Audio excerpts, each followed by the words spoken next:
비가 내리던 새벽이었습니다. 회사 건물 앞 가로등 아래로 잔잔하게 떨어지는 빗방울은 오히려 도시의 소음을 덜어내는 듯 조용했고 그 사이로 한 남자가 천천히 모습을 드러냈습니다. 안녕하세요. 오늘의 사연은 반전의 연속으로 직함이 사람을 만들지 않는다. 사람을 대하는 태도가 회사를 만든다. 라는 마인드로 흥미진진하고 통쾌한 이야기의 시작을 알립니다. 이야기 시작 전 구독과 좋아요 부탁드려요. 여러분의 관심과 애정이 다음 이야기를 만들어가는데 큰 힘이 됩니다. 성구는 오래된 우산을 한 손에 들고 다른 손으로 회사 정문 앞 경비실 문을 밀어 조용히 들어섰습니다. 새벽 근무 인수인계를 받기 위한 첫 출근이었습니다. 아무도 모르게 경비 복장을 입고 이곳에 서 있는 이유를 누구도 알지 못했지만 그는 모든 일정을 계산한 듯 한 걸음 한 걸음 조심스럽게 움직였습니다. 경비실에 들어서자 기존 야간 경비가 피곤한 기색을 감추지 못한 채 자리에서 일어났습니다. 그는 정중하게 인사를 건넸습니다. 오늘부터 오시는 분이셨습니까? 성구는 고개를 숙이며 말했습니다. 예, 잘 부탁드립니다. 많이 가르쳐 주십시오. 그 한마디는 오래전 회사를 세웠던 창업주의 말투와는 전혀 다른 조용하고 겸손한 어투였습니다. 인수인계를 받는 동안 성구는 말없이 메모를 이어갔습니다. 회사 출입 규정, 야간 출입자 확인 방식, 택배 보관 절차, 주차 민원 대응까지 모든 설명을 주에 깊게 들었고 메모장에 작은 글씨로 하나하나 적어 넣었습니다. 그 과정에서 성구가 보여준 태도는 경비 일을 처음 맡은 사람이라기보다 이 회사를 너무 잘 아는 사람이 마치 오래 비워둔 방을 다시 정리하듯 익숙한 손놀림을 보이는 듯 했습니다. 새벽 근무자가 떠난 뒤 회사 정문 앞에는 다시 정막이 흘렀고 빗소리만이 경비 초소를 가득 채웠습니다. 시간이 지나자 하나둘 건물 불이 켜지기 시작했고 직원들의 출근 발걸음이 들려오기 시작했습니다. 첫 번째로 들어온 직원은 급하게 걸으며 손에 든 우산에서 빗물을 털어내더니 경비 초소 안에 있는 성구를 힐끔 보며 말했습니다. 아저씨, 신입이십니까? 이거 택배 좀 받아둬야 합니다. 제가 바빠서요. 그는 말이 끝나기도 전에 상자를 던지다시피 경비실 책상 위에 내려놓고 서둘러 로비 안으로 들어갔습니다. 성구는 잠시 상자를 바라보다가 천천히 손을 뻗어 젖은 바닥에 떨어진 배송 전표를 주워 조심히 다시 붙였습니다. 출근길은 시간이 지날수록 정신없이 빨라졌고 그 속에서 경비실 앞을 지나가는 사람들은 거의 대부분 인사를 생략했습니다. 커피 좀 받아주십시오. 택배 기사 오면 대신 서명해 주셔야 합니다. 이거 회의실로 갖다 주시면 좋겠습니다. 누군가는 당연하다는 듯 말했고 누군가는 부탁인지 명령인지 모를 말투로 작은 심부름을 쏟아냈습니다. 하지만 성구는 그 말 하나하나에 어떤 반응도 보이지 않았습니다. 그는 그저 조용히 고개를 끄덕이며 맡은 일을 천천히 그러나 정확하게 처리했습니다. 비가 잠시 소강 상태가 되었다가 다시 굵어지는 시점에 회사 앞 보도에는 어젯밤 바람에 밀려온 종이박스와 비닐이 어수선하게 널려 있었습니다. 대부분의 직원들은 바쁜 출근 속도에 밀려 그 쓰레기를 밟고 지나갔고 일부는 흘끔 보았지만 굳이 손을 댈 이유는 없다는 듯 행동했습니다. 그때 성구는 우산을 잠시 내려두고 장갑을 끼자마자 바닥에 쪼그려 앉아 하나하나 쓰레기를 주었습니다. 비에 젖은 비닐이 손에 들러붙어 잘 떨어지지 않았지만 그는 흩어진 조각 하나도 놓치지 않았습니다. 주변을 지나는 사람들 중 대부분은 그 모습을 보지 못했지만 로비 쪽에서 막 들어오던 한 사람이 그 장면을 멈춰 바라보았습니다. 정우였습니다.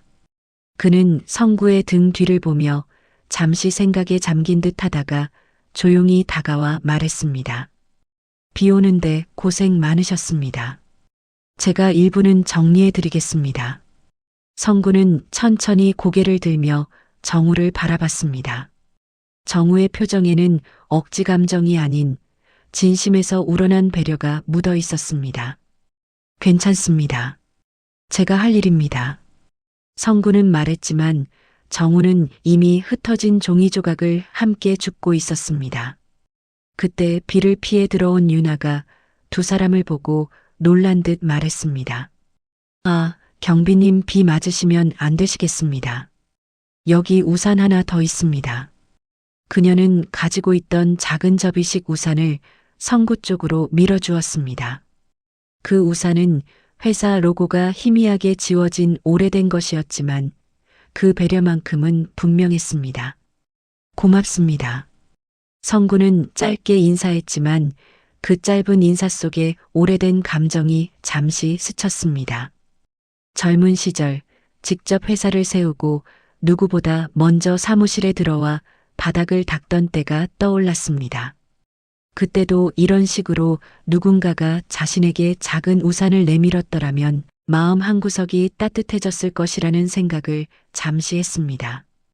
오전 시간이 지나며 회사 내부는 점점 분주해졌고 각 부서에서는 중요한 회의를 준비하느라 서류와 노트북을 갖고 뛰어다니는 직원들이 많았습니다. 그 사이에서도 성구는 경비실 안을 천천히 정리하며 지나가는 이들의 표정과 말투를 조용히 관찰했습니다.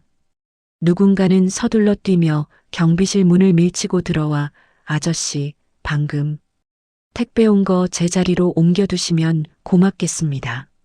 무거워 보여서요. 라고 말했고 누군가는 그를 향해 아무 말 없이 손짓만 하고 지나갔습니다.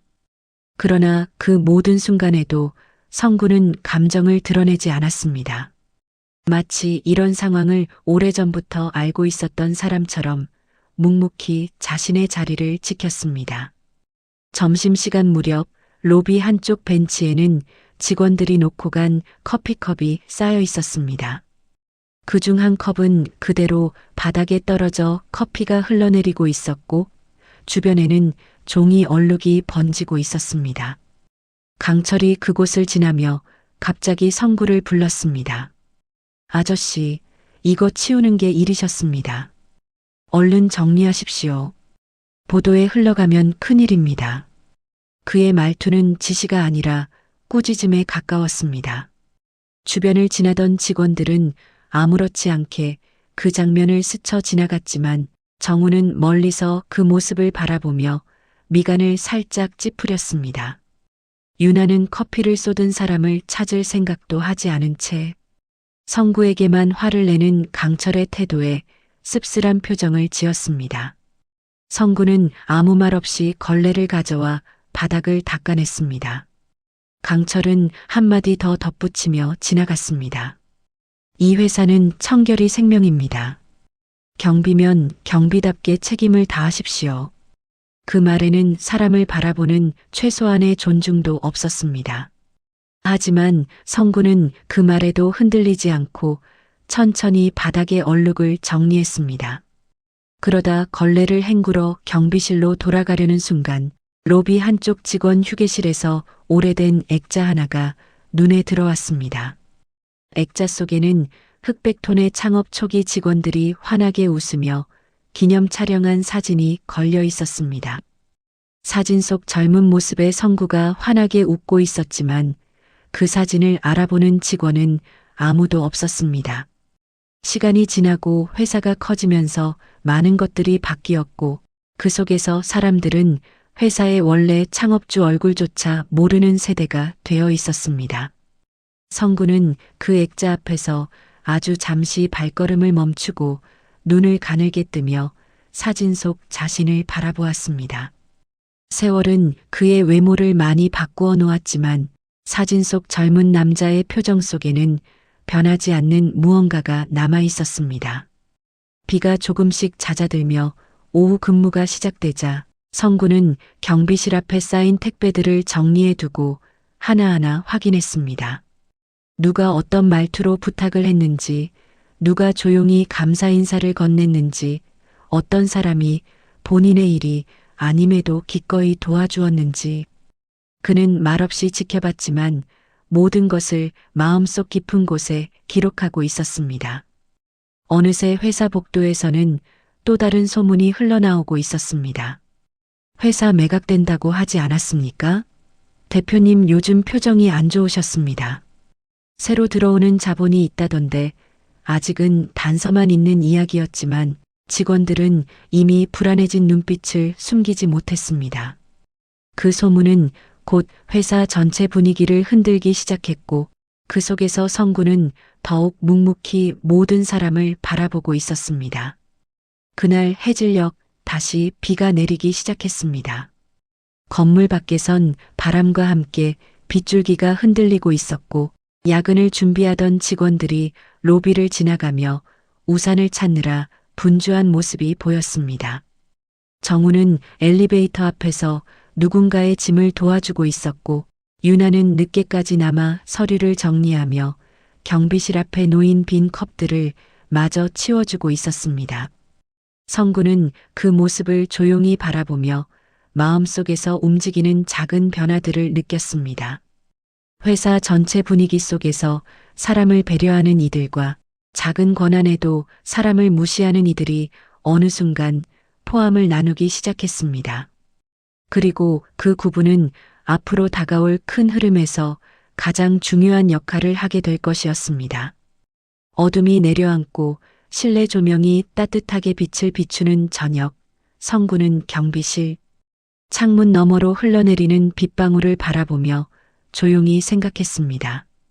지금은 아무도 그의 정체를 알지 못했고 사람들은 그에게 잔심부름을 시키고 무시하기도 했지만 그는 지금 이 순간 하나하나의 행동을 눈에 담고 있었습니다. 이 회사에 다시 돌아온 이유, 그리고 언젠가 드러낼 자신의 이름이 어떤 의미를 가지게 될지에 대해, 그리고 그 흐름은 이제 막 시작되고 있었습니다. 어느새 아침의 비는 그쳤지만 회사 주변 공기에는 젖은 흙 냄새가 남아 있었습니다. 출근 시간대의 소란함은 어제보다 더 어수선했고 직원들의 발걸음은 바쁘기보다는 초조함에 가까운 속도로 움직였습니다. 성구는 경비실 앞에서 기본 점검을 마치고 택배 보관함 정리를 하며 업무를 시작했습니다. 전날 비에 젖은 박스 몇 개는 미리 닦아 복도 쪽으로 옮겨두었고 출입카드 인식기 반응 속도도 빠르게 점검했습니다. 그렇게 평소와 다름없이 조용하게 일을 이어가던 중 로비에서 거친 신발 소리가 크게 울렸습니다. 강철이었습니다. 그는 늘 그렇듯 카리스마를 과장한 걸음으로 로비 문을 밀치고 들어왔고 손에 들고 있던 커피를 성구에게 툭 건네며 말했습니다. 아저씨, 이거 좀 처리하십시오. 내가 걸어오다가 식어버렸습니다. 대신 따뜻한 걸로 새로 뽑아주시면 되겠습니다. 말투는 부탁이 아니라 명령이었고 그 말 속에는 상대를 아랫사람으로 확정 짓는 듯한 힘이 들어 있었습니다. 성구는 고개를 숙이며 조용히 말했습니다. 예, 금방 준비해 드리겠습니다. 그러자 강철은 대답도 끝나기 전에 다시 말했습니다. 그리고 택배 온 거 있으면 내 자리로 옮겨두시면 됩니다. 중요한 건데 젖으면 책임지셔야 합니다. 강철은 그 말을 남기고 아무렇지 않게 뒷짐을 진 채 엘리베이터로 향했습니다. 직원 몇 명이 그 모습을 지켜보다 고개를 살짝 흔들었지만 누구도 직접적인 말은 하지 않았습니다. 엘리베이터 문이 닫히고 로비에 조용함이 돌아오자 유나가 성구에게 다가왔습니다. 경비님, 제가 대신 커피 챙겨드릴까요? 본부장님이 너무 바쁘셔서 그러시는 걸 수도 있습니다. 유나의 말투에는 억지 변명과 진심 어린 배려가 동시에 섞여 있었고 그 사이에서 보이는 따뜻한 마음은 숨기려 해도 드러나는 빛처럼 자연스러웠습니다. 성구는 미소를 지으며 말했습니다. 괜찮습니다. 고맙습니다. 제가 금방 해오겠습니다. 유나는 잠시 머뭇거리다가 조용히 말했습니다. 저희가 너무 의존하는 것 같아서요. 불편하시면 꼭 말씀 주세요. 그 말은 직원 중 유일하게 진심이 묻어나는 말이었고 그 순간 성구는 유나의 얼굴을 천천히 바라보았습니다. 그녀의 따뜻한 인품은 작은 행동에서도 자연스럽게 드러나고 있었습니다. 성구는 커피를 준비한 뒤 강철의 사무실로 향했습니다. 문 앞에 놓인 서류들이 어지럽게 쌓여 있었고 그 사이에는 도장도 없는 결제 문서들이 여러 장 흩어져 있었습니다. 문이 살짝 열려 있어 안을 들여다볼 수 있었는데 강철은 직원들에게 큰 소리로 지시를 내리고 있었습니다. 자료를 이렇게 만들어 오면 누가 봅니까? 전부 다시 하십시오. 마음에 안 듭니다. 그의 말투에는 상대를 존중하는 태도라기보다 자신의 스트레스를 발산하는 듯한 날이 서 있었습니다. 그때 회의실 안쪽에서 정우의 목소리가 들렸습니다. 정우는 조용하지만 단단한 목소리로 말했습니다. 본부장님, 보고 자료는 어젯밤 늦게까지 정리한 것입니다. 혹시 수정 방향을 구체적으로 알려주실 수 있겠습니까? 그러자 강철은 짜증을 숨기지 못한 채 말했습니다. 내가 하나하나 다 설명해줘야 하겠습니까?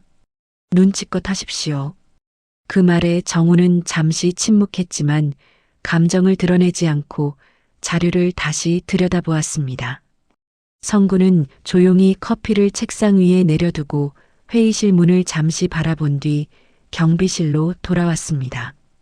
점심시간이 지나고 회사 복도는 한층 북적였습니다. 그런 와중에 한 직원이 성구에게 다가와 말했습니다. 경비 아저씨, 택배 오면 제 자리로 바로 올려두세요. 중요한 제품이라 분실되면 안 됩니다. 그리고 직원은 메모용지에 자리번호만 적어 던지듯 건네고 서둘러 돌아갔습니다. 누구도 경비실 앞에 쌓여 있는 수십 개의 상자를 확인하려 하지 않았고 자신에게 필요한 것만 말하고 떠나는 모습이 반복되었습니다. 그 상황을 멀리서 지켜보던 정우는 성구에게 다가와 말했습니다. 제가 퇴근 전에 택배 분류 정리 도와드리겠습니다. 너무 무겁고 양도 많아 보였습니다. 성구는 고개를 숙이며 조용히 대답했습니다. 그렇게까지 하실 필요는 없습니다. 업무도 바쁘실 텐데 부담드리고 싶지 않았습니다. 정우는 조금도 망설임 없이 말했습니다. 이 회사는 서로 도와가며 일해야 한다고 생각합니다. 경비님이 힘드시면 저희도 편할 수가 없습니다. 그의 말투에는 상대를 동등한 직원으로 대하는 진심이 있었고 성구는 다시 한번 정우의 성품을 확인했습니다. 그날 오후 비밀스러운 분위기가 회사 전층에 퍼지기 시작했습니다. 누군가가 복도에서 작은 목소리로 말했습니다. 대표님 요즘 너무 예민해지셨습니다. 회사 매각 얘기 진짜인가 봅니다. 또 다른 직원이 답했습니다. 새 주주가 들어오면 조직 개편 있을 거라고 하던데요. 누구 말로는 구조조정도 있다고 복도 전체가 소문으로 흔들리고 있었고 불안한 표정의 직원들이 서로를 살피며 회의실로 들어가고 나오는 모습이 반복되었습니다. 이 와중에도 강철은 갑질을 멈추지 않았습니다. 오후 회의에서 강철은 성구에게 갑자기 손짓하며 말했습니다. 아저씨, 물 좀 가져오십시오. 여기 회의 중인 거 안 보이십니까? 빨리 좀 움직이셔야 합니다. 회의실 한가운데서는 여러 팀장들이 앉아 있었고 그중 몇몇은 이 상황을 매우 불편한 표정으로 바라봤습니다. 유나는 회의실 문을 조용히 나오다가 성구를 마주치고 말했습니다. 경비님, 제가 대신 가져다 드릴게요. 회의실에서 너무 과하게 말씀하셔서 불편하셨을 것 같습니다. 그러나 강철이 곧바로 유나를 불러 세웠습니다. 유나 대리, 지금은 회의 중입니다. 사적인 행동 자제하십시오. 그의 말투는 마치 작은 배려조차 허락하지 않는 듯 강압적이었고 회의실은 순간적으로 정적에 잠겼습니다. 그 와중에도 성구는 아무 말 없이 물병을 들고 회의실 문을 열었습니다. 회의실 안에서 강철은 일부러 직원들 앞에서 말했습니다. 경비 업무는 경비가 하는 것입니다. 역할 구분은 명확해야 합니다. 그 말은 성구에게 하는 말이었지만 사실 직원들에게 과시하기 위한 권력 시위에 가까웠습니다. 하지만 성구는 얼굴에 감정 하나 드러내지 않고 물을 내려놓고 조용히 고개를 숙였습니다. 회의가 이어지는 동안 성구는 복도에서 잠시 서류 정리를 하고 있었고 그 과정에서 담당 부서가 버린 재무자료 일부를 우연히 손에 넣었습니다. 그 자료에는 최근 몇 년간 회사의 실적이 눈에 띄게 악화된 내역이 적혀 있었고 고정비 지출이 증가하고 자금 회전율이 낮아지는 위험한 상태가 표시되어 있었습니다. 성구는 그 종이를 조용히 펼쳐들고 숫자 하나하나를 확인했습니다. 빠른 판단력이 필요한 자료였지만 성구의 눈은 마치 오래전에 익숙하게 처리하던 문서를 다시 보는 듯 침착했고 그의 손은 작은 떨림조차 보이지 않았습니다. 자료를 살펴볼수록 회사 내부의 문제는 단순히 실적 악화가 아니라 경영진의 잘못된 판단과 책임 회피에서 비롯된 것임을 쉽게 짐작할 수 있었습니다. 그는 종이를 조용히 접으며 작은 목소리로 중얼거렸습니다. 이 회사 오래 버티기 어렵겠습니다. 그 말은 걱정이 아니라 냉정한 분석이었고 지금 이 회사에 필요한 사람과 필요 없는 사람이 누구인지를 가려내는 과정이 이미 그의 머릿속에서 시작되고 있었습니다. 하루의 업무가 끝나갈 무렵 정우가 퇴근 준비를 마치고 경비실 앞을 지나가다가 성구에게 말했습니다. 오늘도 고생 많으셨습니다. 혹시 무거운 짐 정리 못하신 것 있으면 말씀해 주세요. 제가 조금 더 도와드릴 수 있습니다. 성구는 미소를 띠며 말했습니다. 정우님은 늘 고맙습니다. 정우는 고개를 숙이고 조용히 말했습니다. 회사가 요즘 분위기가 안 좋은데 혹시 경비님도 눈치 보이시거나 불편하시면 언제든 말씀 주세요. 제가 할 수 있는 범위에서 돕겠습니다. 성구는 그 말을 들으며 조용히 고개를 끄덕였습니다. 그 순간 그의 눈빛에는 아주 잠시 사람을 알아보는 깊은 감정이 스쳐 지나갔습니다.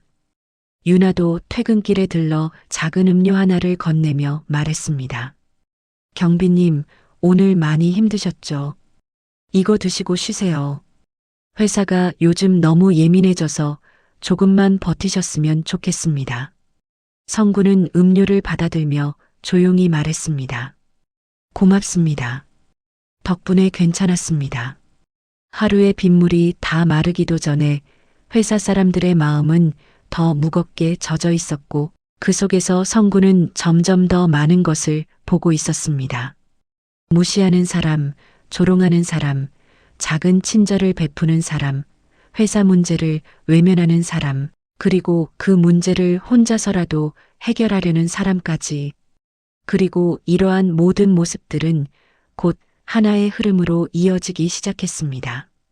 어둠이 내려앉을 즈음 회사 로비는 다시 조용해졌고 불이 꺼진 사무실 너머로 사람들의 그림자만 가끔 지나가고 있었습니다. 성구는 경비실에 앉아 조용히 재무자료 복사본을 다시 펼쳐본 뒤 조용히 말했습니다. 이 회사가 어떻게 흘러갈지는 이제 조금 보이는군요. 그렇게 그는 오늘 하루 자신이 본 모든 인물의 태도와 말투, 행동을 다시 정리했습니다. 그리고 그 정리는 곧 회사의 미래를 결정짓는 중요한 판단의 초석이 되기 시작했습니다. 동틀 무렵처럼 조용한 밤, 경비초소의 작은 스탠드 불빛 아래서 성구의 손끝은 조금도 흔들림 없이 움직이고 있었습니다.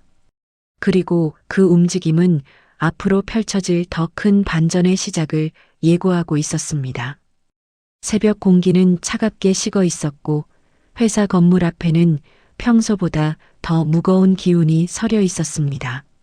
전날 밤의 소문이 직원들 사이에서 급속도로 퍼져나가며 회사 전체가 거대한 불안 속에 갇혀버린 듯한 분위기였습니다. 출근 시간 전인데도 로비 주변에는 일찍 나온 직원들이 모여 작은 목소리로 속삭이며 서로의 표정을 살피는 모습이 보였습니다. 성구는 경비실 안에서 출입기 점검을 마친 뒤 조용히 바깥을 바라보고 있었습니다. 그가 보는 건 단순한 출근 행렬이 아니라 변화의 흐름이 본격적으로 시작되는 징후였습니다. 한 직원이 휴대폰 화면을 보며 당황스러운 목소리로 말했습니다. 이거 보셨습니까? 회사가 부도 직전이라고 커뮤니티에 떴습니다. 또 다른 직원이 곧바로 말을 이어갔습니다.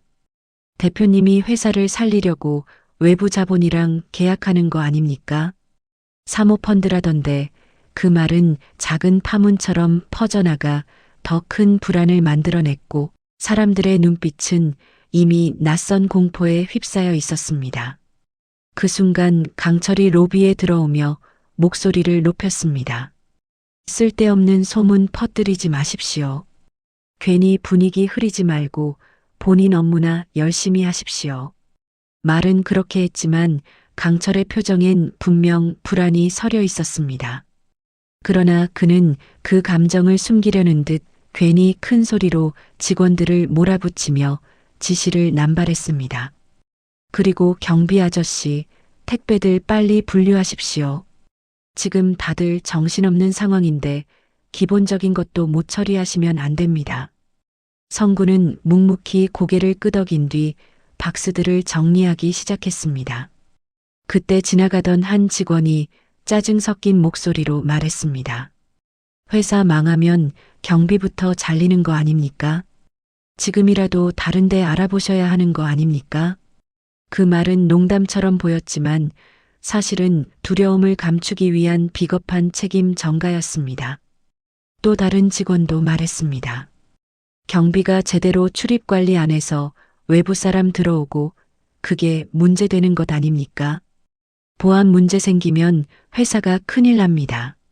점점 더 많은 직원들이 회사 문제를 자신이 아닌 다른 사람의 책임으로 돌리기 시작했고 그 대상은 주로 약해 보이는 자리, 즉 성구 같은 경비였습니다. 하지만 성구는 그 모든 말에도 표정을 바꾸지 않았습니다. 그 눈빛에는 오랜 세월 경험한 사람만이 가진 깊은 인내와 관찰이 담겨 있었습니다. 잠시 뒤 정우가 로비로 내려와 직원들에게 말했습니다. 지금 상황이 불확실하니 너무 예민하게 생각하지 않으셔도 됩니다. 회사 공식 공지가 나올 때까지는 소문을 확대 해석하지 말아주시면 좋겠습니다. 정우의 말투는 침착했고 직원들을 안정시키기 위해 노력하는 모습이 보였습니다. 그러나 직원 몇 명은 불안한 감정 때문에 정우의 말을 받아들이지 못했습니다. 팀장님은 편하죠. 잘릴 걱정 없잖아요. 책임자들은 다 빠져나가면 그만입니다. 그런 말들이 이어지자 정우는 잠시 눈을 감고 깊게 숨을 들이쉬었습니다. 그 순간 유나가 옆에서 조용히 말했습니다. 팀장님이 최선을 다하고 계신데 그러지 마십시오. 지금 서로 해야 할 말이 아닌 것 같습니다. 유나의 말은 날카롭지는 않았지만 정직했으며 그 말에 몇몇 직원들은 시선을 피하며 흩어졌습니다. 정우는 성구에게 다가와 말했습니다. 경비님, 혹시 오늘 힘드시면 말씀해 주십시오.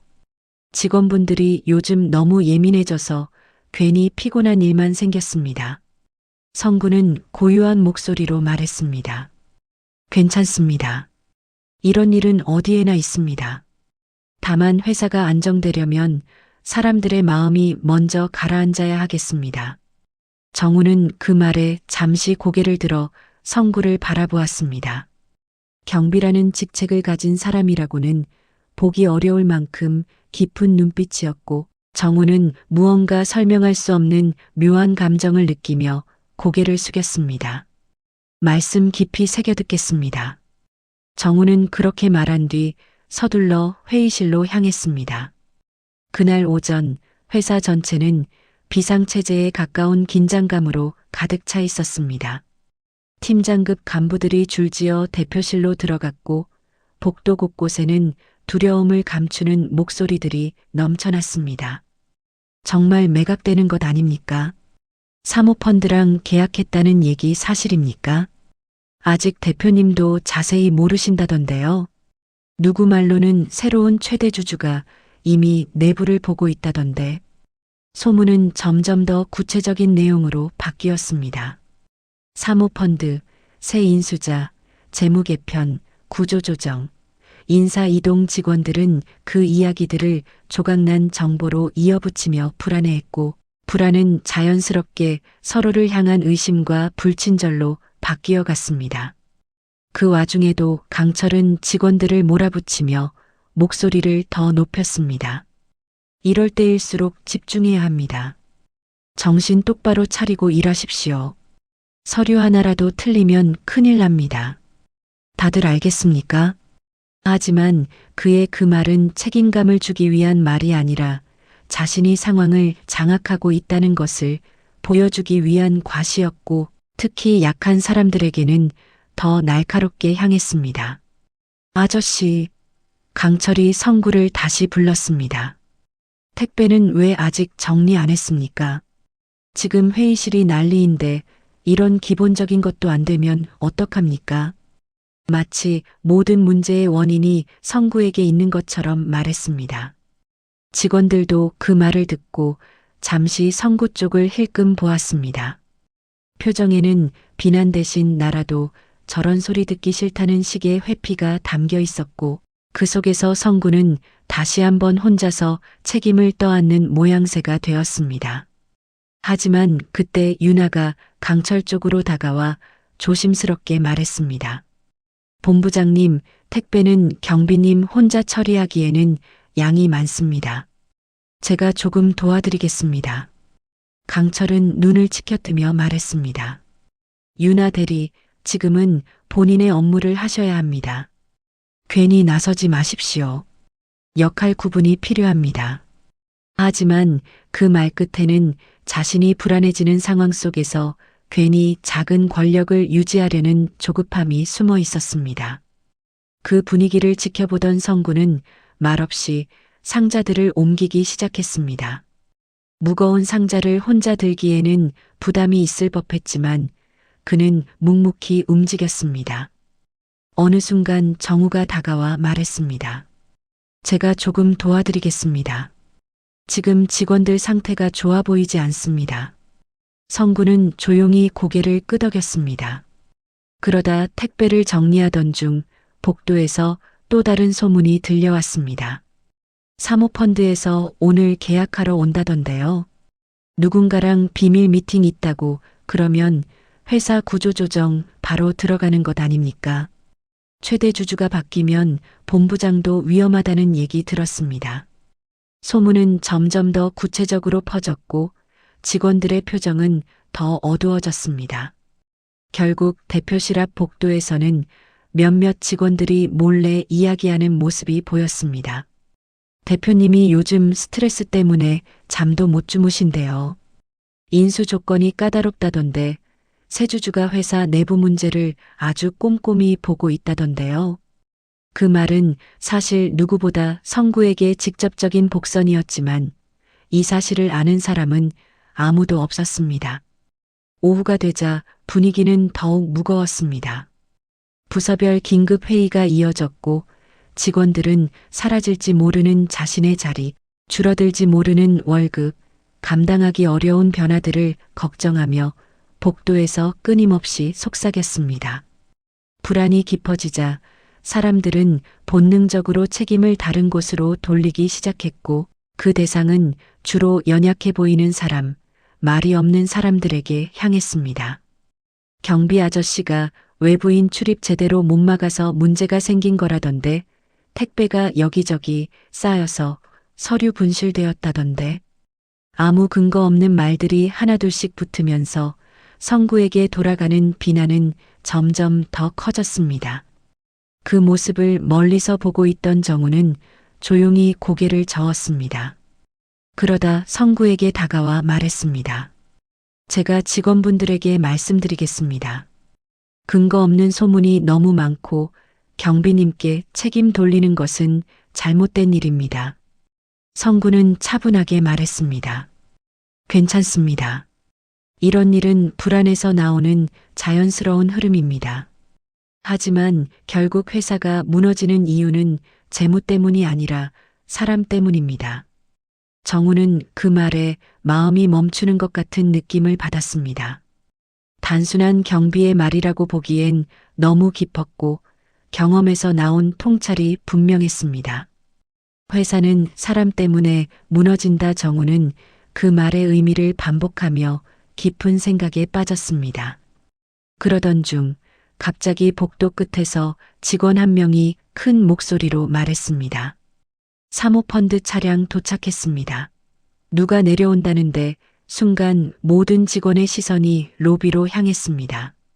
누군가 회사를 사들이기 위해 도착했다는 이 소문은 건물 전체의 긴장감에 불을 붙인 듯 했습니다. 그 상황을 지켜보며 성구는 조용히 창밖으로 향했습니다. 빗방울이 떨어지기 시작했고 그 빗방울 사이로 검은 차량이 천천히 회사를 향해 들어오고 있었습니다. 사람들 사이의 소문은 이 차량의 주인이 회사를 인수할 인물이라는 이야기까지 나오기 시작했습니다. 모두가 숨을 죽인 채 차량 문이 열리기만을 기다렸습니다. 성구는 그 모습을 조용히 바라보고 있었고 그 뒤편에서는 강철이 누군가에게 급하게 전화를 걸며 불안한 목소리로 말하고 있었습니다. 누가 오는지 아는 사람 없습니까? 회장님 쪽입니까? 아니면 사모펀드 대표입니까? 그는 당황을 숨기려 했지만 손끝과 목소리에서 떨림이 감춰지지 않았습니다. 그리고 그 불안이 커져가는 사이 성구의 눈빛은 점점 더 차분해졌습니다. 마치 오래전부터 알고 있던 장면이 눈앞에 다시 펼쳐지는 듯한 잔잔함 속에서 그는 작은 숨을 내쉬며 조용히 말했습니다. 흐름이 더 뚜렷해졌습니다. 그리고 바로 그 순간 차량 문이 서서히 열리며 더 큰 사건의 서막을 알리며 나타나기 시작했습니다. 회사 로비에 도착한 검은 차량은 직원들의 시선을 끌 만큼 은근한 위압감을 풍기고 있었고 빗방울이 흩날리는 가운데서 차 문이 열릴 듯 말 듯한 분위기만 만들며 시간을 끌었습니다. 직급이 높은 사람일수록 불안이 더 커졌는지 복도에서는 낮은 목소리로 불확실한 추측들이 이어졌습니다. 그러나 정작 차에서 누구도 내리지 않았고 그 시간 동안 직원들은 서로의 눈치를 보며 서둘러 자리로 들어갔습니다. 이 어색한 상황 속에서도 성구는 눈빛만으로 흐름을 읽고 있는 듯 침착하게 피난처 같은 경비실로 향했습니다. 오전이 지나고 회사 전체가 혼란에 가까운 긴장으로 흔들리고 있을 즈음 정우는 한 가지 일을 처리하기 위해 경비실로 향했습니다. 정우는 늘 그랬듯 예의를 지키며 문을 두드리고 들어왔지만 그 순간 경비실 책상 위에는 다른 날과는 확연히 다른 내용이 펼쳐져 있었습니다. 회사 전년도 결산 보고서, 비용 구조표, 부채 상환, 일정표, 자금 흐름 분석표까지 경비가 보기에는 지나치게 전문적인 재무자료가 테이블 위에 가지런히 놓여 있었고 성구는 그것을 아무렇지 않게 훑어보며 손끝으로 특정 페이지를 넘기고 있었습니다. 정우는 잠시 말을 잃었습니다. 경비님, 이런 자료를 왜 보고 계십니까? 그 질문은 당황한 말투도 아니었고 의심하는 말투도 아니었습니다. 그저 직감적으로 느껴지는 낯설음에 대한 조심스러운 접근의 표현이었습니다. 성구는 문득 상황을 깨닫고 자료 위에 조용히 손을 올린 뒤 말했습니다. 버려진 자료여서 정리해두려 했습니다. 익숙한 내용 같아 조금 살펴보았습니다. 그 말 자체는 자연스러웠지만 정우의 눈에는 분명히 보였습니다. 자료를 넘기는 성구의 손길은 마치 회계팀에서 수십 년 일한 사람처럼 빠르고 정확했고, 수치들을 읽어내는 눈빛에는 평범한 경비로는 설명하기 어려운 깊이가 담겨 있었습니다. 정우의 마음속에서 아주 작은 의문이 싹을 틔웠습니다. 이분 그냥 경비가 아니다. 하지만 정우는 그 의문을 밖으로 꺼내지 않았습니다. 그는 잠시 숨을 고르고 말했습니다. 경비님, 이건 내부 기밀 자료입니다. 혹시라도 직원분들이 오해하면 안 될 것 같습니다. 그러자 성구는 부드럽지만 의미심장한 어조로 말했습니다. 걱정해 주셔서 고맙습니다. 혹시 불편하셨다면 죄송합니다.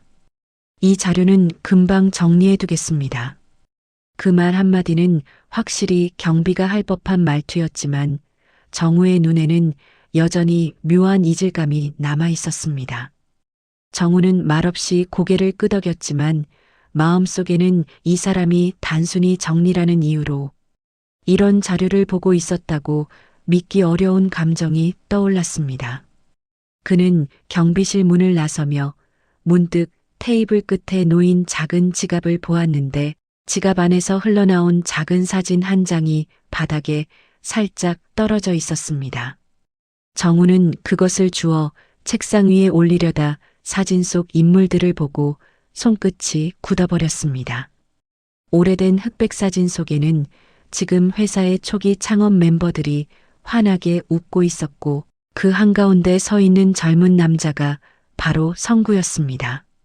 정우는 숨이 잠시 멈추는 듯한 충격을 받았고 말없이 사진을 바라보며 호흡을 가다듬었습니다. 성구가 다시 자료를 정돈하며 고개를 들었을 때 정우는 빠르게 사진을 책상에 올려두고 아무렇지 않은 척 말했습니다. 바닥에 떨어져 있어서 올려두었습니다. 성구는 사진을 보자 아주 잠시 미세한 흔들림이 얼굴을 스쳤지만 곧 차분한 표정으로 돌아오며 말했습니다. 고맙습니다. 그 미묘한 반응에서도 정우는 이미 확신을 굳혀가고 있었습니다. 이분 절대 평범한 경비가 아니다. 회사 전체 분위기는 점점 더 혼란스러워졌습니다.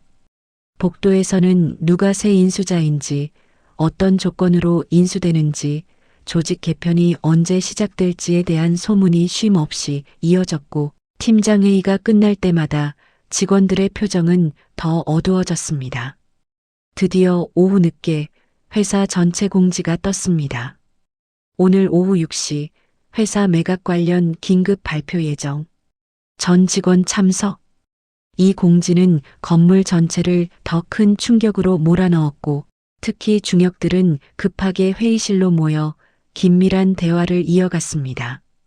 대표실 앞에는 김노사가 다급하게 전화로 누군가에게 소리쳤습니다. 새 최대 주주가 누구인지 아직 못 알아냈습니까? 이름만 가지고는 아무것도 알 수 없습니다.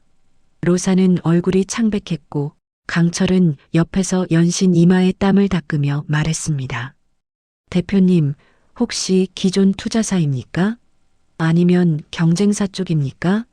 내부 사정을 너무 자세히 보고 있다던데 그게 사실입니까? 로사는 불안한 눈빛으로 말했습니다. 그게 문제입니다. 최대 주주 명단에는 이름만 적혀 있고 어느 기관인지 어떤 개인인지 어떤 배경인지 아무것도 공개되지 않았습니다. 얼굴 사진도 없습니다. 강철은 잠시 말을 잇지 못하고 침을 삼키며 고개를 떨궜습니다. 그럼 회사 내부 상황을 누가 보고 있다는 겁니까? 그 질문은 사실 성구의 존재를 향한 그림자 같은 복선이었지만 둘 다 그 가능성을 상상조차 하지 못했습니다. 혼란이 더 깊어진 오후 직원들이 모두 불안하게 모여 있는 가운데 정우는 혼자 창가 쪽에서 생각에 잠겨 있었습니다. 경비실에서 본 재무자료, 성구의 손놀림, 지갑 속 사진 모든 조각들이 하나의 방향을 향해 정렬되어 가는 것 같았습니다. 그러다 그는 조용히 중얼거렸습니다. 이분이 진짜 누구신가? 그날 저녁 6시 전 직원이 본사 큰 강당으로 모였습니다. 대형 스크린에는 회사 매각 공지라는 문구가 큰 글씨로 떠 있었고 사람들의 얼굴은 불안함으로 굳어 있었습니다. 앞줄에는 강철과 김노사가 앉아 있었는데 두 사람 모두 평소와 달리 긴장한 기색이 역력했습니다. 대표가 마이크를 잡고 말했습니다. 오늘부로 회사는 새로운 최대 주주에게 경영권이 인수됩니다. 그리고 새 최대 주주는 기업 전문 펀드와의 공동 파트너십을 통해 투자자로 참여한 개인입니다. 이름은 박성구. 순간 강당 전체가 얼어붙었습니다. 직원들은 서로를 바라보며 웅성거렸고 강철은 자리에서 벌떡 일어나며 말했습니다. 박성구요? 그게 누구십니까? 로사 또한 잔뜩 굳은 얼굴로 말을 잇지 못했습니다. 자료에는 이름만 있고 사진도 없. 혹시 내부에서 그러다 말끝을 흐리며 앞을 바라봤습니다. 직원들은 새로운 최대 주주가 누구인지 궁금해하며 모두 단상 쪽을 바라봤지만 대표는 단호하게 말했습니다. 새 최대 주주는 오늘 직접 모습을 드러내지 않습니다. 시간이 되면 공식적으로 임직원에게 인사드릴 예정입니다. 얼굴 없는 최대 주주. 이름만 있는 신비한 인물. 회사는 더 큰 혼란 속으로 빠져들었고 모든 사람들은 그 이름이 뜻하는 것을 이해하지 못한 채 서로의 표정을 살폈습니다. 그 모든 상황 속에서 가장 고요한 사람은 성구였습니다. 강당 뒤편 조용한 구석에 서 있던 그는 작은 움직임도 없이 직원들을 바라보고 있었고 그 눈빛에는 경비가 아닌 리더로서의 단단함이 서서히 드러나기 시작했습니다. 강철은 그런 성구를 의식하지 못한 채 계속해서 대표에게 묻고 또 물었습니다. 얼굴도 모르고 배경도 모르고 이게 말이 됩니까? 누굽니까가 도대체 회사를 흔드는 사람이.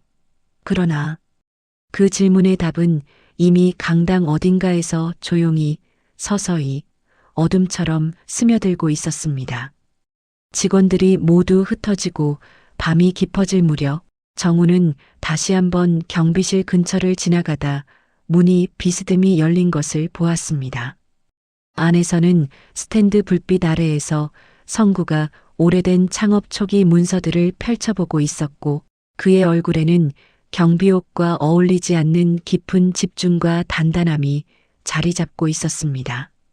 정우는 문틈 너머로 그 장면을 바라보며 속으로 조용히 말했습니다. 이분 여기 있을 사람이 아니다. 성구는 그 말을 듣지 못했지만 그의 표정은 이미 많은 것을 알고 있는 사람처럼 흔들림이 없었습니다.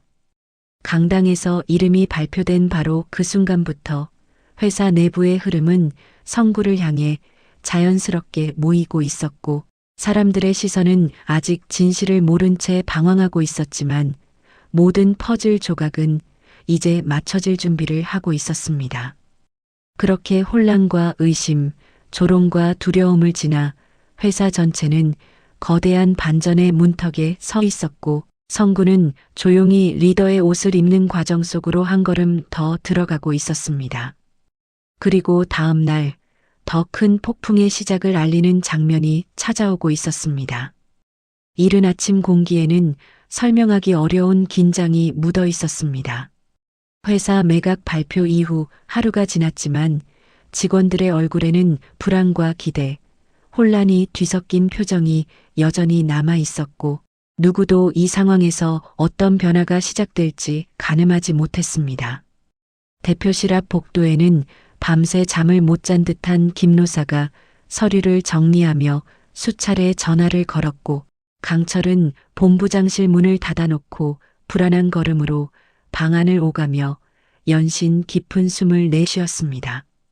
그와 달리 경비실의 성구는 어제와 다름없는 조용한 움직임으로 출입기 점검을 마쳤고 경비실 창문 너머로 직원들이 뒤숭숭하게 오가는 모습을 천천히 바라보며 아침 근무를 시작했습니다. 그런 고요함 속에서 정우가 경비실로 향했습니다. 정우는 잠시 망설이다 문을 두드렸고 성구가 고개를 들며 조용히 인사했습니다. 좋은 아침입니다. 정우는 자리 앞에 서서 말했습니다. 경비님, 어제 회의에서 발표된 이름 말입니다. 혹시 그 말을 이어가려는 순간 성구는 미소를 지으며 고개를 살짝 숙였습니다. 발표된 내용은 조만간 회사에서 설명이 있을 것입니다. 너무 무겁게 생각하지 않으셔도 되겠습니다. 정우는 그 말 속에서 여전히 평범한 경비처럼 들리는 겸손함과 설명되지 않는 깊이를 동시에 느꼈습니다. 그는 말없이 고개를 숙였고 다시 한번 경비실 문을 천천히 닫으며 회의실로 향했습니다. 오전 10시 회사 전 직원에게 메시지가 떴습니다. 11시 본사 대강당. 새로운 최대주주 공식 발표 및 경영권 이양식 진행. 대규모 공지에 직원들은 다시 술렁거리기 시작했습니다. 복도에서는 속삭이는 소리가 쉴 새 없이 이어지고 팀장들은 부서원들을 긴급히 모아 분위기를 진정시키려 했지만 누구도 마음을 잡을 수 없었습니다. 대강당 입구는 이미 사람들로 가득 차 있었고 화면에는 NEWMAJOR SHAREHOLDER라는 문구가 떠 있었습니다. 그 아래 작은 글씨로 적힌 이름은 직원들의 머릿속에서 계속 반복되고 있었습니다. 박성구. 하지만 아무도 그 이름의 주인이 바로 자신들 곁에서 매일같이 회사를 지켜보던 경비 아저씨라고는 상상조차 하지 못했습니다. 강당 조명이 밝아지고 대표 김노사가 단상으로 올라갔습니다. 그녀의 손은 약간 떨리고 있었고 마이크를 잡은 목소리는 평소의 당당함과 달리 힘이 없었습니다. 오늘은 회사의 새로운 출발을 알리는 중요한 날입니다. 새로운 최대 주주께서 저희 회사의 미래와 비전을 함께할 예정입니다. 그리고 그분은 말을 잇지 못한 채 순간적으로 시선을 피하던 김노사는 다시 마이크를 잡았습니다.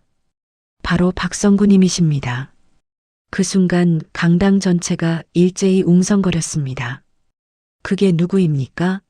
얼굴도 공개가 안 된 사람 아니었습니까? 경영 경험은 있는 분입니까?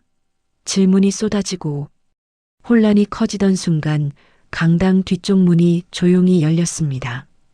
그리고 직원들 사이에서 숨이 걸리는 듯한 정적이 흘렀습니다. 경비복을 입고 있던 성구가 조용히 강당 안으로 걸어 들어왔습니다. 그 순간 모든 소리가 멈췄습니다. 직원들은 믿을 수 없다는 듯 서로의 얼굴을 바라보았고 강철은 자리에서 몸을 일으키며 말을 잇지 못했습니다. 김노사는 단상 위에서 손을 떨며 한 발 물러났습니다. 성구는 강당 중앙을 지나 단상 앞으로 걸어갔고 경비복의 단추를 천천히 풀어내리며 안에 입고 있던 깔끔한 정장을 드러냈습니다. 조용하고 절제된 움직임이었지만 그 한순간 강당 전체가 숨을 삼키는 듯한 무게감이 생겼습니다. 성구는 마이크 앞에 서서 천천히 직원들을 바라보았습니다. 그의 눈빛은 어제까지 경비실에 앉아 있던 사람의 눈빛이 아니었고 회사의 뿌리와 수십 년의 역사를 직접 경험한 사람만이 가질 수 있는 깊이와 무게를 갖고 있었습니다. 성구는 조용하고 단단한 목소리로 말했습니다. 사람을 대하는 태도가 곧 회사를 만든다. 저는 그 사실을 누구보다 오래 보아왔습니다. 그 말이 강당 안에 울려 퍼지자 마치 모든 직원이 그 한 문장의 의미를 되새기기라도 하듯 정적이 이어졌습니다. 성구는 이어 말했습니다. 여러분이 일하는 모습을 지켜봤습니다. 회사가 어려운 상황에서도 서로를 돕는 사람, 자신보다 약한 사람을 먼저 챙기는 사람, 회사 문제를 책임지고 해결하려 노력하는 사람도 있었습니다. 하지만 반대로 권력을 이용해 타인을 함부로 대하고 작은 자리에서 큰 오만을 드러내며 회사가 어려워질수록 약한 사람에게 책임을 떠넘기는 사람도 있었습니다. 강당 안의 공기는 점점 무거워졌습니다. 성구는 단상 옆으로 놓인 태블릿을 손에 들고 화면을 띄웠습니다.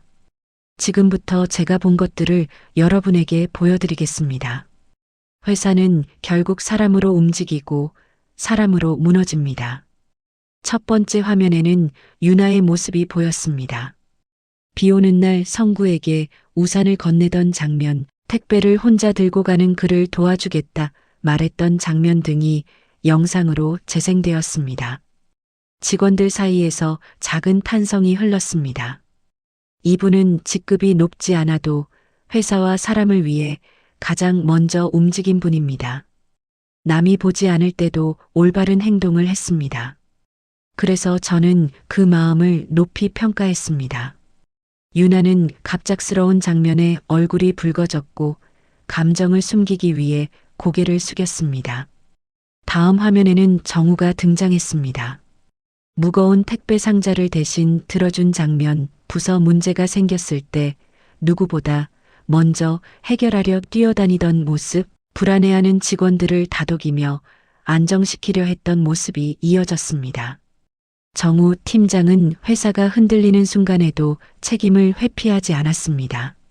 늘 문제를 해결하는 쪽으로 움직였고 누구보다 회사와 직원들을 먼저 생각했습니다. 회사는 이런 사람을 통해 성장하고 살아갑니다. 정우는 놀란 듯 숨을 고르며 화면을 바라보았고 몇몇 직원들은 눈빛을 바꾸며 그를 바라보았습니다.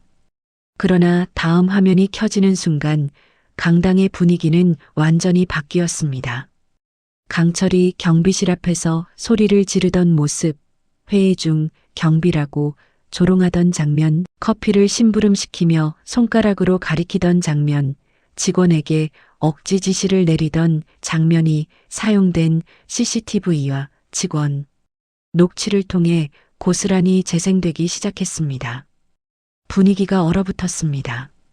강철은 자리에서 일어나며 외쳤습니다. 이건 오해입니다. 일부만 편집된 것입니다. 성구는 강철을 향해 고개를 돌리며 차분하게 말했습니다. 전체 영상도 있습니다. 오해가 아니라 행동입니다. 회사의 약한 사람들을 어떻게 대하는지가 그대로 드러나 있습니다. 강철은 얼굴이 창백해져 자리에 그대로 서 있었고 주변 직원들은 말을 잇지 못한 채 상황을 지켜보았습니다. 이어서 로사와 관련된 자료가 화면에 나타났습니다. 허술한 재무 관리, 부실한 투자 결정, 외부 자본과의 불리한 조건 협상, 회사가 위기에 몰린 원인을 보여주는 문서들이 조목조목 화면에 띄워졌습니다. 김로사 대표는 회사가 여러 번 위험 신호를 보내도 책임을 뒤로 미루었습니다. 필요한 조치를 제때 하지 않았고 결국 회사는 더 큰 위기를 맞았습니다. 김로사는 말을 잃은 채 단상을 바라보았고 손끝이 떨리는 것이 가까운 사람들에게도 보일 정도로 명확했습니다.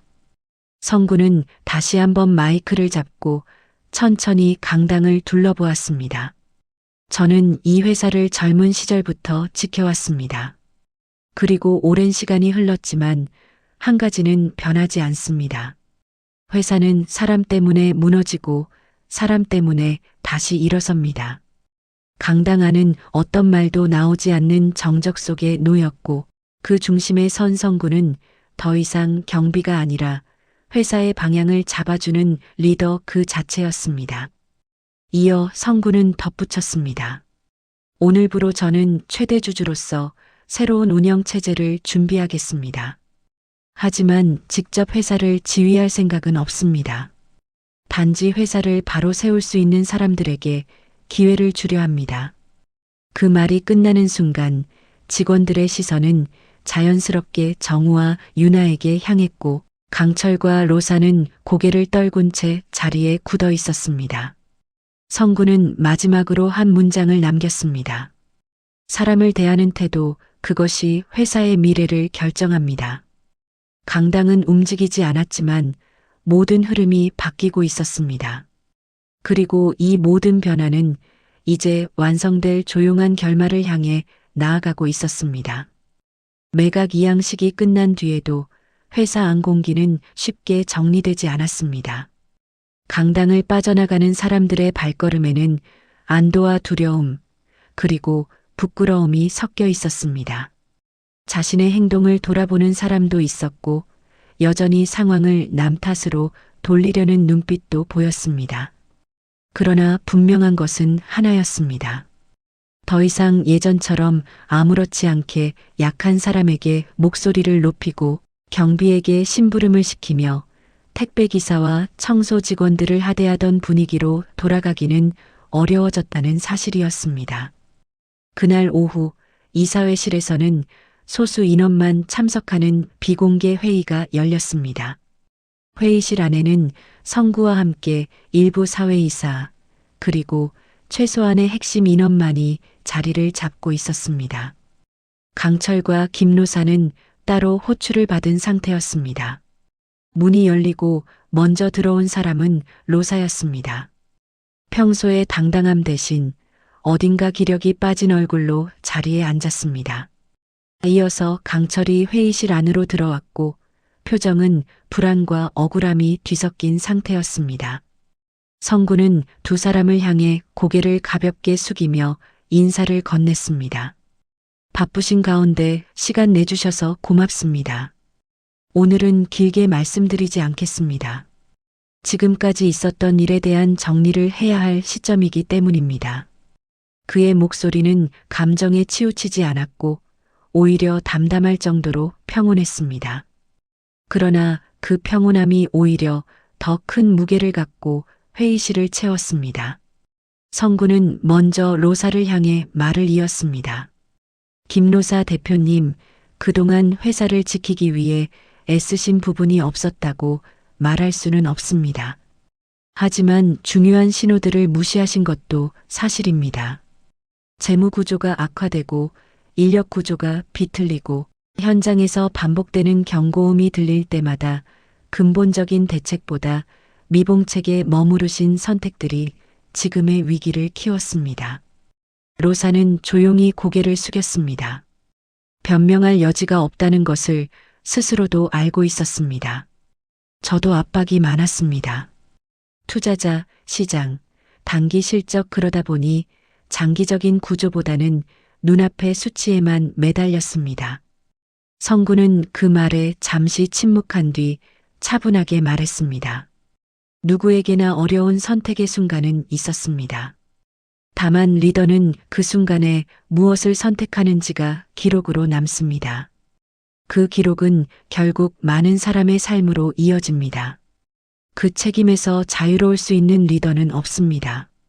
그 말 한마디는 비난이 아니라 정리였습니다. 이어서 그는 준비해온 문서를 책상 위에 놓았습니다. 김노사 대표님은 오늘부로 대표이사직에서 물러나 주셨으면 합니다. 법적인 책임과 관련된 부분은 추후 절차에 따라 정리되겠지만 최소한 이 회사의 방향을 새롭게 잡아야 할 책임은 여기서 끊고 가야 하겠습니다. 로사는 깊은 숨을 내쉬며 고개를 끄덕였습니다. 알겠습니다. 이 정도까지 상황이 온 이상 제가 더 버티는 것은 회사에도 저 자신에게도 도움이 되지 않겠습니다. 그동안 함께해준 직원들에게는 다른 자리에서라도 사과할 기회를 만들겠습니다. 그 말 속에는 받아들임과 후회가 뒤엉켜 있었고 비록 늦었지만 자신의 자리를 내려놓겠다는 마음은 분명했습니다. 이어서 성구의 시선은 강철을 향했습니다. 강철은 의자 끝에 앉아 손을 모은 채 눈을 피하고 있었습니다. 성구는 서류 몇 장을 펼치며 말했습니다. 강철 본부장님, 회사 문서와 CCTV 기록, 직원들의 진술 자료, 그리고 직접 촬영된 영상들을 다시 정리해 보았습니다. 누군가를 공개적으로 조롱하며 직책을 이용해 약한 사람에게 반복적으로 압박을 가하신 장면들이 여럿 있습니다. 경비와 하청 인력, 택배 기사들에 대한 태도도 포함되어 있습니다. 강철은 손을 떨며 말했습니다. 저도 나름 회사 기준을 지키려고 한 것이었습니다. 매뉴얼을 따르고 실수를 줄이기 위해 강하게 말한 부분도 있었습니다. 그렇게 하라고 위에서 배웠습니다. 성군은 조용히 고개를 저었습니다. 강하게 기준을 말하는 것과 사람을 함부로 대하는 것은 다른 문제였습니다. 실수에 대해 단호할 수는 있지만 그 과정에서 사람의 존엄을 무너뜨릴 권리는 누구에게도 없었습니다. 특히 본부장 위치에 계셨다면 더더욱 말과 태도에 신중하셨어야 했습니다. 잠시 정적이 흘렀고 강철은 더 이상 변명하지 못한 채 고개를 숙였습니다. 성군은 마지막으로 차분하게 말을 이었습니다. 강철 본부장님에 대해서는 중징계 조치를 요구하겠습니다. 오늘부로 보직 해임과 함께 회사와의 인연을 정리하는 방향으로 이사회에 제안하겠습니다. 개인적으로는 이 시간이 본부장님을 단죄하는 시간이 아니라 돌아볼 수 있는 출발점이 되었으면 하는 마음도 있습니다. 다만 이 회사의 새 출발을 위해서는 더 이상 이런 태도가 허용되지 않는다는 것을 분명히 해야 하겠습니다. 그 말은 냉정했지만 잔혹하지는 않았습니다. 책임을 물어야 할 자리에 책임을 묻되 더 이상 감정의 싸움으로 끌고 가지 않으려는 태도였습니다. 회의가 끝나고 잠시 후 회사 내부 게시판에는 공식 공지가 올라갔습니다. 김로사 대표이사 사임, 강철 본부장 직위 해제 및 징계 해고 절차 진행, 조직 개편 및 새로운 운영 체제 준비 중. 직원들 사이에서 다양한 반응이 터져 나왔습니다. 역시 이렇게 되는군요. 그래도 그냥 넘어가지는 않았습니다. 이제 어떻게 바뀌려나 사람들의 목소리는 여전히 불안했지만 동시에 어디선가 묵은 먼지가 털려나가는 듯한 작은 후련함도 섞여 있었습니다. 오후가 되자 중간 관리자들을 대상으로 한 간담회가 열렸습니다. 그 자리에서 성군은 오늘 이후 회사의 방향에 대해 조용히 설명했습니다. 이 회사는 이제부터 숫자와 속도만으로 평가받지 않겠습니다. 우리는 일하는 과정에서 서로를 어떻게 대하는지, 약한 사람들에게 어떤 태도를 보이는지, 서비스 인력과 협력사 직원들을 어떻게 존중하는지를 함께 보겠습니다. 이 기준은 인사평가와 승진에도 반영될 것입니다. 그 말에 누군가는 놀란 얼굴을 했고 누군가는 안도한 듯 고개를 끄덕였습니다. 특히 현장에서 일해온 팀장급 직원들은 내심 묵직한 공감을 느꼈습니다. 또한 저는 이 회사를 직접 경영하지 않을 것입니다. 최대 주주의 자리에서 방향만 제시하고 실제 운영은 이 회사의 현재와 미래를 책임질 세대에게 맡기고자 합니다. 저는 단지 사람이 사람답게 일할 수 있는 환경을 만드는데 힘을 보태겠습니다. 그 말이 나온 순간 몇몇 시선이 자연스럽게 한 곳을 향했습니다. 정우였습니다. 그동안 불만을 입 밖으로 꺼내지 않고 묵묵히 문제를 해결해왔던 사람, 회사가 흔들리는 순간에도 팀원들을 먼저 챙기던 사람, 경비와 협력사 인력들에게도 똑같이 인사를 건네던 사람이었습니다. 회의가 끝난 뒤 성군은 정우를 따로 불렀습니다. 조용한 회의실 안 두 사람만 남은 자리에서 그는 차를 한 잔 따라 건네며 말했습니다. 정우님, 그동안 고생 많으셨습니다. 이 회사가 여기까지 버틸 수 있었던 데에는 대표님의 노력도 있었겠지만 무엇보다도 현장을 지키신 분들의 공이 컸습니다. 그 중에서도 팀장님처럼 묵묵히 사의를 메워주신 분들이 특히 그러했습니다. 정우는 당황한 듯 두 손을 모으며 말했습니다. 과찬이십니다. 저는 제 자리에서 해야 할 일을 했을 뿐이었습니다. 아직 부족한 점도 많습니다. 성군은 고개를 저었습니다. 부족함을 아는 사람이 더 멀리 갑니다. 그래서 제안드리려 합니다. 앞으로 회사 운영을 총괄하는 운영이사 역할을 맡아주실 수 있겠습니까? 이름만 바꾸는 자리가 아니라 실제로 현장의 목소리를 정책으로 연결하고 이 회사 문화를 바꾸는 앞선 역할을 해주셨으면 합니다. 정우는 숨을 들이쉬며 자리에서 벌떡 일어날 뻔했습니다. 제가 감당할 수 있는 역할인지 잘 모르겠습니다. 그래도 경비님, 아니 부사장님께서 보신 것이 있다면 최선을 다하겠습니다. 그의 목소리는 떨리고 있었지만 눈빛에는 결심이 담겨 있었습니다. 성구는 미소를 지으며 말했습니다. 직함은 중요하지 않습니다. 저는 팀장님의 태도를 보았습니다. 그 태도가 이 회사를 더 좋은 방향으로 이끌 수 있다고 판단했습니다. 부담은 조금씩 나누어 가면 됩니다. 혼자만의 몫으로 생각하지는 마십시오. 그날 오후 또 하나의 공지가 올라갔습니다. 정우, 운영이사 승진. 유나, 팀장 승진. 유나는 자신의 이름이 승진 명단에 오른 것을 보고 한동안 화면을 제대로 보지 못했습니다. 동료들이 축하 인사를 건넸고 몇몇은 진심 어린 미소로 어깨를 두드려 주었습니다. 유나는 눈시울이 붉어진 채 말했습니다.